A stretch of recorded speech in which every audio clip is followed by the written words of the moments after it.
Bien, mi nombre es Judith Estrella Nava, mi matrícula es 2015-43. El reto, el reto número 2, la personalidad y su validación ante el registro civil. El módulo en Derecho de Personas y Familia, licenciatura en Derecho, y mi asesora es Carelia Hernández Arteaga. El tema es desde el punto de vista de diferentes autores, la personalidad tiene ciertas características o atributos. Según estudiosos del derecho como Álvarez, Galindo, Vaqueiro y Rojina, estas cualidades son las características propias del ser y permiten diferenciarse de los demás seres humanos. Estos atributos como tal son nombre, domicilio, estado civil, capacidad y patrimonio. Como primer atributo tenemos el nombre. Según Graciela Álvarez, refiere que el nombre es un atributo de la personalidad que permite tanto la identificación de la persona como su diferenciación de cualquier otra, con la finalidad de constituirse en el centro de derechos y obligaciones propios de cada persona. En el caso de las personas físicas, en nuestro derecho el nombre de las personas físicas se adquiere por reconocimiento de los padres y se legaliza en la inscripción del registro civil. En el caso de las personas morales, obtienen el nombre en el acta constitutiva que las crea y la personalidad jurídica se obtiene con su inscripción en el registro correspondiente. El nombre y su importancia a la afiliación. Los apellidos son elementos esenciales, ya que sirve al individuo saber el lazo sanguíneo del cual proviene y, lo más importante, cuál es el vínculo con sus progenitores. Así como las personas físicas adquieren su nombre a través del acta de nacimiento, las personas morales adquieren su nombre a través de la Secretaría de Economía mediante un trámite denominado autorización de uso de denominación o razón social. Segundo atributo, domicilio. Este atributo de la personalidad, cabe hacer también mención que esta es una característica, es igual tanto para personas físicas como para personas morales, según el artículo 28 del Código Civil. Aquí tenemos la residencia habitual, centro de negocios y donde se les encuentre. ¿Qué es el domicilio? Bueno, aquí tenemos en el artículo 28 de nuestro Código Civil que el domicilio de las personas físicas es el lugar donde residen habitualmente. Y a falta de el lugar del centro principal es sus negocios en ausencia de estos. El lugar donde simplemente residan, su efecto, el lugar donde se encuentren, el domicilio es muy importante. El domicilio por su residencia. En este espacio que una persona habla, es aquí donde se dan los mayores efectos jurídicos, aunque hay que reconocer que es difícil precisar el domicilio habitual cuando las personas dividen su tiempo en diferentes lugares. El domicilio fiscal, según el artículo 10 del Código Fiscal de la Federación, estas personas físicas, cuando realizan actividades empresariales, el local en que se encuentre, el principal asiento de sus negocios. Cuando no realicen la actividad señalada en el inciso anterior, el local que utilicen para el desempeño de sus actividades.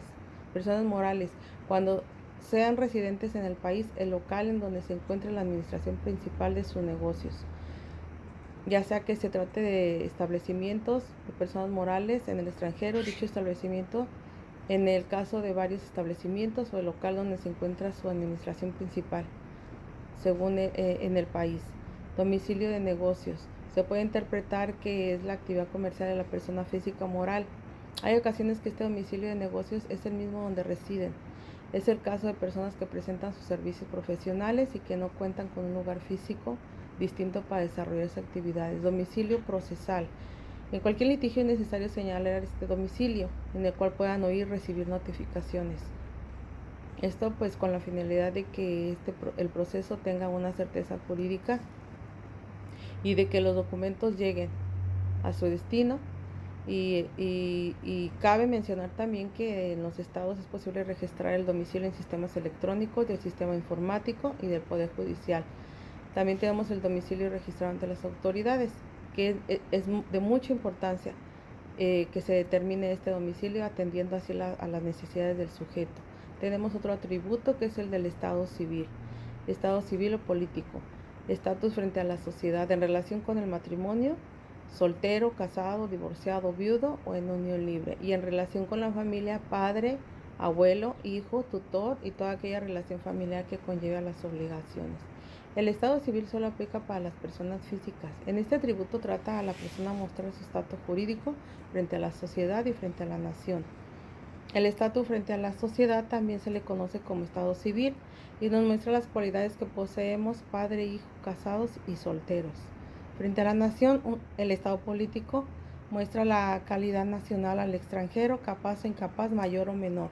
El estado frente a la nación también se le conoce como político y nos muestran las cualidades de nacional o de extranjeros, capaces o incapaces de mayor a menor de edad.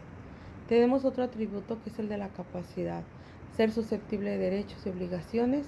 Otro de los atributos de la personalidad es esta, la capacidad. Las personas son las únicas con la peculiaridad de tener obligaciones y derechos. A esta facultad es la que denominaremos como capacidad. Esta cualidad es considerada como atributo de la personalidad.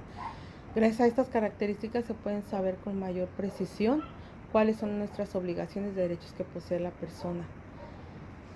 Ahora, si la capacidad de goce es una aptitud de derechos y obligaciones también que se adquiere cuando se nace y cuando la persona muere. Es que una persona es susceptible de tener derechos y obligaciones, ya que no está impedida para tales beneficios. Así podemos decir que en México casi todas las personas tienen capacidad de goce, sin embargo existen limitaciones. También esta capacidad de goce normalmente podemos clasificarlas en grados y estos serían grado mínimo, menores de edad, mayores de edad, y así tenemos también la capacidad de ejercicio, aptitud de usar los derechos y las obligaciones. Esta capacidad de ejercicio es poder usar estas capacidades para celebrar en su nombre actos jurídicos, pero al igual que la capacidad de goce, pueden existir también incapacidades, que hay grado mínimo, menores de edad y menores emancipados, mayores de edad. Y hay forma de completar la capacidad también, que son actos el menor aún incapacitado, pero se requiere también aparte la asistencia por su representante, quien ejerce la patria potestad o la autoridad que lo supla. Así tenemos otro atributo que es el del patrimonio. Todas estas personas también tienen la capacidad de derecho y de obligaciones. Se valorizan y se tienen en un concepto de patrimonio. Y esto lo conforma la suma de todos los bienes y derechos. A estos elementos se le conocen también como activo. Por otro lado, hay que sumar las obligaciones a este elemento que se le denomina pasivo. Al final resta al activo menos el pasivo. La diferencia obtenida es el patrimonio. El patrimonio familiar es un núcleo esencial de la sociedad. Por tanto, el legislador protege a los miembros de una familia. Por tal motivo, se crea la figura familiar, el patrimonio familiar. Ahí se constituye el patrimonio separado también, que son bienes, casa, habitación y parcelas. Estos bienes son inalienables y están sujetos también a embargos, y esta figura se encuentra en el código en su artículo 123 al 746. Así tenemos que si se cumplen esas condiciones exigidas, se aprueba la condición de patrimonio de la familia, ordenándose inscripción en el registro público. También se puede extinguir el patrimonio familiar en los casos de cuando cese el derecho de los beneficiarios para recibir alimentos, si la familia deja de habitar por un año en la casa en la que mora sin causa justificada, cuando se demuestre la necesidad notoria para la familia que el patrimonio se exija, y la expropiación de los bienes por causa de utilidad. Así es como podemos entender que las personas son todos aquellos entes que son susceptibles de obligaciones y derechos. Estos pueden ser personas físicas, personas morales. Estos entes gozan de una personalidad la cual está compuesta de nombre, domicilio, estado civil, capacidad, patrimonio. Este patrimonio familiar, pues como ya lo vimos, es una parte del patrimonio para poder ser registrada y pertenece a la familia. Así, les agradezco y doy por terminado.